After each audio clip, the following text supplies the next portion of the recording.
What is metallic bonding? Well, firstly, we need to address what bonding is. Chemical bonding is an attraction between atoms and molecules that allow the formation of chemical compounds which contain two or more atoms. There are a few types of chemical bonding, such as ionic, covalent, and of course, metallic. And it doesn't really take a Martin Polyakov to guess what metallic bonding is. So how does it work? Well, we all know that atoms have shells of negatively charged electrons moving around the outside of the nucleus, which contains positively charged protons and, of course, neutrons. But they don't matter right now. Generally, the negatively charged electrons and positively charged protons balance out and create neutral charge.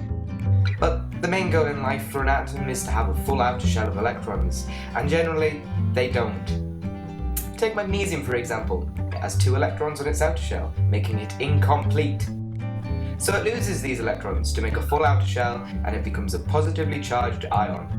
Metal atoms tend to lose electrons easily, so in solid metals, like magnesium, there is a lattice of positively charged ions because the metal Loses its electrons. and they are not close together because it is solid. The electrons the ions lose are no longer held by the atom and drift freely between the metal. The attraction between the negatively charged electrons and the positively charged ions hold the structure together. Think of it as a jam sandwich, apart from less tasty, of course. The bread is the ions and the jam is the electrons holding the 2 pieces of bread together.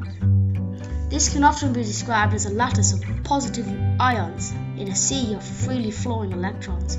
As the ions are latticed together, the solid and the electrons flow freely, keeping ions together, forming the solid. So, what's the big deal? Due to this metallic bonding, metals are good conductors of electricity and heat because the free electrons can carry an electrical charge or heat energy through the metal. Also, the free electrons allow the metal ions to slide over each other. Therefore, metals are malleable and ductile.